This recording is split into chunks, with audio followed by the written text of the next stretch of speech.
সম্মানিত কৃষক ভাইরা আসসালামু আলাইকুম। আজ ৮ আগস্ট রোজ শুক্রবার। আমি এই মুহূর্তে অবস্থান করতেছি মৌকার হাটে। তো আজকে রসুনের বাজার জানিয়ে দেব। আপনি যদি আমার চ্যানেলে নতুন হয়ে থাকেন তাহলে অবশ্যই ভিডিও শুরুতে একটি লাইক দিবেন এবং চ্যানেলটি সাবস্ক্রাইব করবেন। তো আপনারা জানেন যে বর্তমানে বৃষ্টি বাদল লেগেই আছে। তো আজকে রসুনের হাটে রসুনের আমদানি একেবারেই কম, বাজারও একটু টান। তো আজকে রসুন সর্বোচ্চ যেটা ভালো মাল সেটি বিক্রি হচ্ছে ৩,০০০ থেকে ৩২০০ টাকা, এবং যেগুলো একটু মাঝারি কোয়ালিটি সেগুলো বিক্রি হচ্ছে ২৫০০ থেকে ২৮০০ টাকা। এছাড়া যেগুলো রসুন ছোট সেগুলো বিক্রি হচ্ছে ২২০০-২৩০০ টাকা দরে।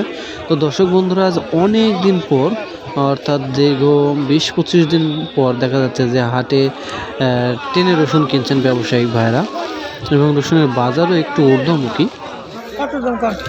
দেখতেই পাচ্ছেন রসুন। তো বর্তমানে চলছে বর্ষাকালীন সময়ে সাধারণত কৃষক ভাইরা পাট নিয়ে ব্যস্ত। এছাড়াও বৃষ্টি বাদল লেগে থাকার কারণে রসুন হাটে নিতেই পারছেন না, অথবা কেউ সাফ করতে পারছেন না, যার কারণে রসুনের বাজারটা একটু বৃদ্ধি পেয়েছে। আগামীতে হয়তোবা বাজার কমার সম্ভাবনা একটু আছে, হয়তোবা ২৫-২৬০০ টাকা দরে হতে পারে, বাজার আসতে পারে, এমনটাই বলছেন ব্যবসায়ী।